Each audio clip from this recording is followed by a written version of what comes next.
Jason Fuller here, and I'm standing outside of a 2021 Kia K5 GT line all-wheel drive. This car essentially took the spot of the Kia Optima, so let's hop on in and check out this new line.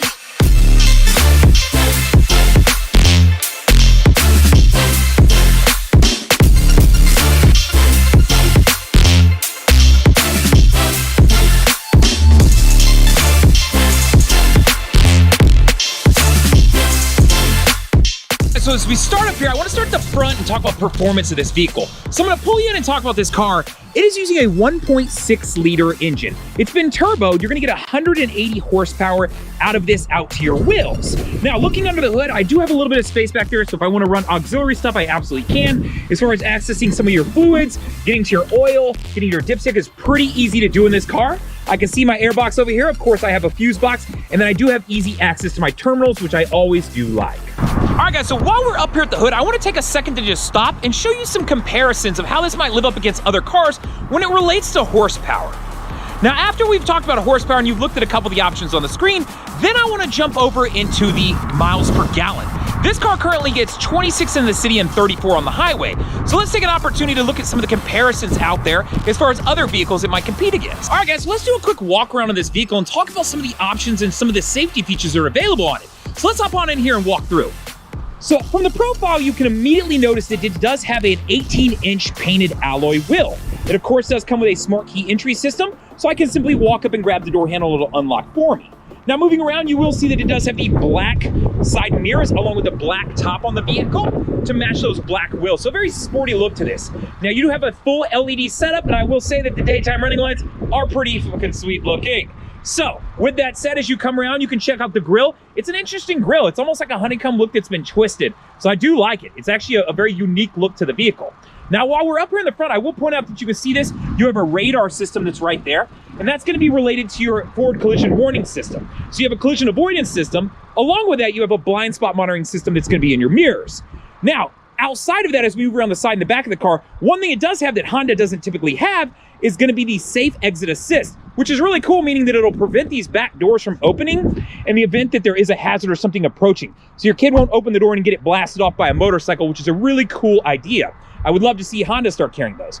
Now, as we get to the back of the car, I will point out that, of course, it is badged, so you can see the GT line in all-wheel drive. It's got a dual chrome-tipped exhaust in the back. Of course, it's badged to K5, and then you get this full brake light running across its LED setup with, of course, this nice spoiler system that is also black to give that theme of the car, right? So while I'm back here, I will point out that, of course, you have a backup camera, and that backup camera lives right here. And then, of course, you have cross-traffic monitoring. With that, meaning that if something's coming from the left or the right, it'll give you an audible alert and show you errors on the screen to let you know, hey, there is a vehicle there. So you've got a lot working for this car in this sense of safety.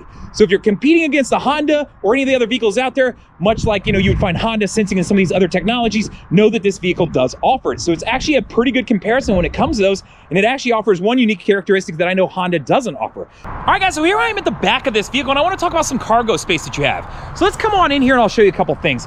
One, it does have a 60-40 split, so you can see I have part of that flip down right now, and then my releases are here and here, and then, of course, I do have my floor mats that are right here. Now, if I flip up this bottom piece right here, you'll see that your parts, of course, your accessory to your jacket and everything is right there, along with your full diameter spare. So you do have a full height spare, just not full width. So something to be aware of when you're looking in this vehicle. All right, guys, so here we are in the second row of this vehicle, which I've got a good amount of leg space in. I would argue that it's probably pretty close to an Accord, maybe a little bit less, but I'll see if I can find some specs and we'll throw them up so you can kind of compare that to some vehicles out there. So I'm gonna pull you inside the car to show you a couple things. One, you do have this nice interior that's kind of a tooth feel to it. So, right, you've got almost a leather feel here, and then you've got kind of a nylon feel here. So it's almost like a hybrid material. Now across here, of course, I do have black, and I've got two tones in black here. You can see I have the plastic seal covering this. And then across the top, you'll see you always do have black to prevent glare, right? So over here, I've got, my spots here with two sides, so you got both sides. They didn't skimp out and only give you one, so know that you have that. And then down below, you do have two USB ports that are additionally here, along with two more that are in the front up there too. So you got 4 USB ports inside of this vehicle.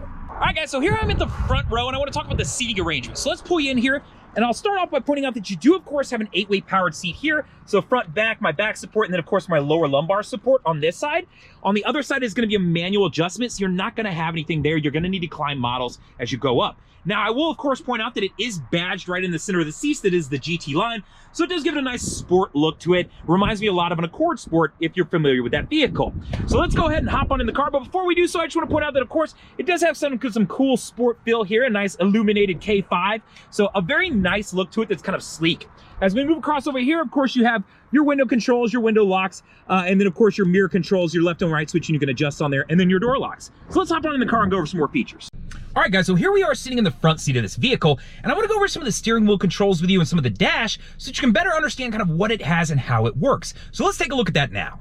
All right, so as we start over here on the left side of the dash, of course, I can affect my illumination, which is right here, and then I can turn on and off my lane keep assist system. Now, next to that is gonna be your traction control button, so you have that, and then of course, if I wanna pop my trunk, I have that button right here. So let's move up onto the steering wheel and talk about this. So the first thing I wanna point out is I've actually got quite a bit of leg room through here. So I can move my legs around quite a bit when it comes to this, so it's really nice, especially if you're a bigger guy. I'm 6 foot, so if you're bigger than me, you got a lot of leg room to work from in this car. And I like the way they bent up the steering wheel to give you that additional space. Now, over here, your mode button is of course gonna switch between FM, AM, Sirius XM, anything you have connected up Bluetooth, right? And then I have my voice command button used for Bluetooth. And then of course I have my volume controls right here. And then this will switch between, like, let's say my favorite stations if I'm hopping through modes. Of course I wanna answer a call and then hang up a call. So Bluetooth controls are mainly on this side. Now moving over to the other side, I have some of my safety settings and of course my cruise control. So this button right here, if I press this, it's gonna pull up a couple different menus I have. So I have a fuel economy button, I can switch down. Now this one is gonna pull up all my safety settings if I hit okay. So it's actually kind of a cool button. So I'm gonna hold down okay and I'm gonna jump into those. So now I can affect my warning time. So do I want it, shorter or longer? My volume, so how loud I want that volume. My driver attention warning, so if I want to turn that on and off. My forward collision warning system, my lane keep assist system, my blind spot information system. So all these allow you to hop into them and either turn them on or off. So if there's a particular feature you don't care for, you can absolutely turn it on or off, or you can affect that it's only giving you a warning or turn it off. So you've got a lot of different settings in here you can play with related to your safety features that I mentioned earlier. So fantastic that they made this very accessible and you can get to all of them. And not only can you access them, but you can see all available options quickly. So you don't have to go hunting around for, hey, well, what can I do with this particular setting? So I love that they do that. Now, other buttons you have here, of course, is going to be your lane keep assist, which is going to use, that radar, and I'm going to guess that there's a camera right up in here that detects it, much like you would see in a Honda. Now, below that, this is going to be part of your adaptive cruise control. So once you get to speed, you can set the distance it keeps between you and the car in front of you. So this is very familiar and very indicative of what you would see in a Honda too. So I love that this is very easy to get in and understand. And then, of course, I've got volume controls over here. I've got, flipping through my monitors here. And I do say I like this display. It's nice and clean, very crisp, and I like that it's a matte finish, so it won't catch as much glare. I would love to see that when I'm driving, if it'll give me, a speedometer other than what I've got over here. So I would love to see a digital and, your classic, but I don't know that it offers that. Let's move forward here a little bit and see if it will. Nah, it doesn't look like it does. So that's kind of a bummer, but maybe you can get that in a higher model. I'll have to check and get back with you on that.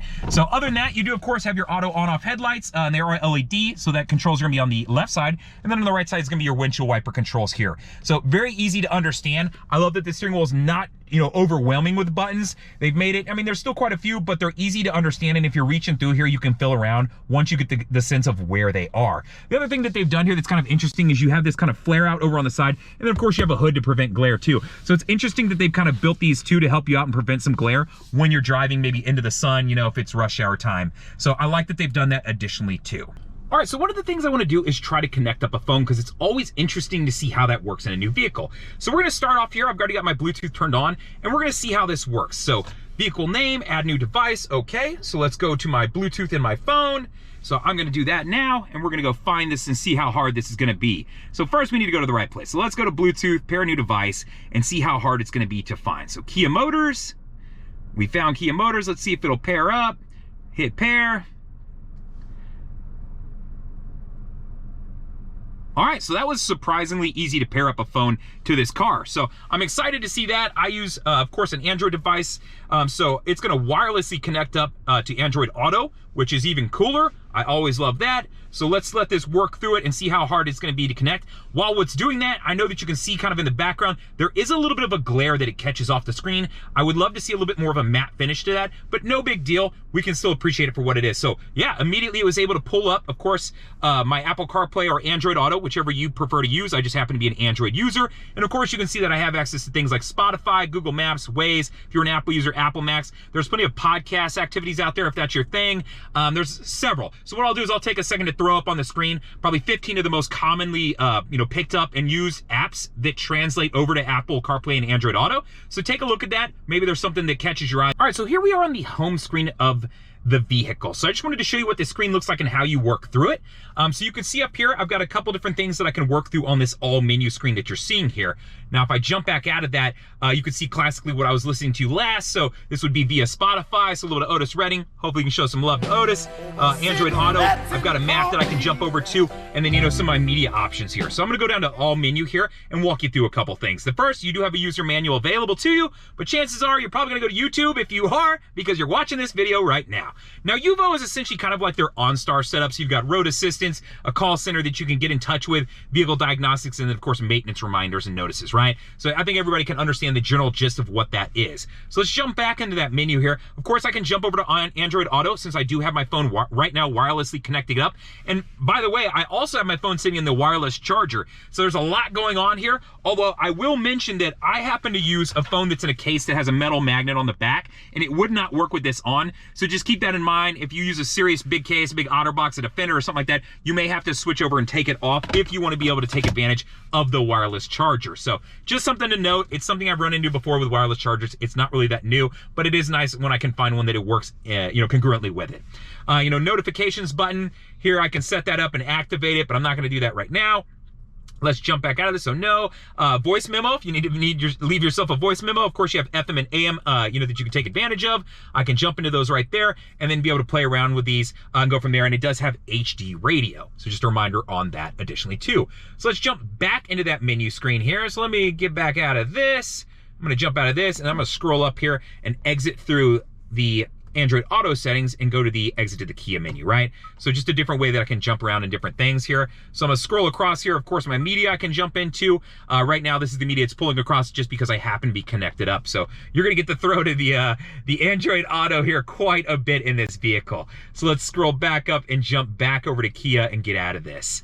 All right, so once we're back over here, you can see to switch songs here. If I want to jump into my setup or anything like that, I absolutely can from here. And now I can start playing with things like equalizers and some of the different settings in the vehicle, or if I just want to go to general settings, right? And just kind of go through this and work my way through some different things that I can play with. So easy enough to understand. I'm gonna use the back button this time. The car is set up for Wi-Fi, so that's kind of cool. I can set up my phone as a hotspot and then be able to use that. So I love that they've done that. That's always a nice option to have here. So some different things that you can play with. So for the most part, you can work through this. I know I'm stumbling through it a little bit just because it's a little bit foreign to me, but you can always come back to this all menu button and get to a lot of your different settings. So not too bad. You can see that there's still a little bit of glare, but as I'm sitting in the car myself with the sun facing into me, it's really not bad. So, on the screen, it's a little bit worse than what it looks like in person. So just so you can see as I work through this. So of course, down below this touchscreen here, you've got your AC controls here. So I can, throw these on. It's a dual climate setup. I can sync them up and then control them both off of one side or unsync them and control them separate of each other. So easy to understand. I got the two USBs that I talked about earlier there, and then I do have a 12 volt outlet down there. I've actually got my glasses sitting down here in a nice rubber finish here. So it's definitely a little bit nicer. So hopefully the lighting that I just added makes it a little bit easier to see. And I love that they put the rubber finish that you can pull out, and that way if you need to wash it off, if it gets, gooked up, you absolutely can. Now over here I have my shifter right, so I can shift through my normal buttons. If I throw it in reverse, it of course will throw up on my backup camera. And on my backup camera does have dynamic guidelines, so as I cut, it cuts with me. While I'm mentioning that, steering wheel feels actually really nice. It cuts really smoothly, and it's got a nice leather finish to it, so I'm not mad at that. It actually feels pretty good as you shift through. Now, once you move down to drive, I will point out that you can shift over and now upshift and downshift yourself, and when you do, it'll give you that indicator up there and let you know kind of what gear you're shifting into, right? Because you've got an 8-speed automatic transmission in this vehicle. So I'm gonna shift back to park here and just show you a couple other features that you have. The auto brake hold, so it lives in Hondas too. If you have your seatbelt on, you come to a complete stop. What it'll do is it'll hold the brake while the car's in drive. My parking brake's electronic, so pull up to set it, press down to release it. Just make sure your foot's on the brake when you do. My drive modes here. So when I do this, it'll switch to, and it'll actually show me up here on the screen. So you can see your different drive modes. So I've got a snow setting, a custom setting, sport, normal, and smart. Smart, I think, is gonna live much like an eco setting to improve gas mileage by affecting shifting points and affecting that RPMs that it revs at. And then of course, the sport mode is gonna do the opposite, right? You're gonna rev at a higher RPM, give you more get up and go, but you're gonna give up on some of that gas mileage. I'd love to know more about the custom one. I may have to do a little bit of homework. Maybe I can throw something on the screen to explain that. So I'll find out what I can about the custom as far as your drive mode. And then of course, the snow setting. thing. So right, it's gonna down set the shifts so that it gives you a little bit more traction so that you're not, you know, pilling out and losing traction in the vehicle as you go around. And then of course, as I mentioned earlier, you do have the charger sitting right here so that you can see my phone slides down in that slot. I will say it's kind of tight, right? So I've only got a little bit of space and I'm using a Google Pixel 3 XL. So if you have like a massive Note, I don't know that it would fit necessarily down in there. And I mentioned I did have to take off my case to get to charge, but once it begins charging, this will actually light up and let you know that it's actively working, right? So next to that, I of course have my center console with a whole bunch of plastic in it that they pulled off the seats.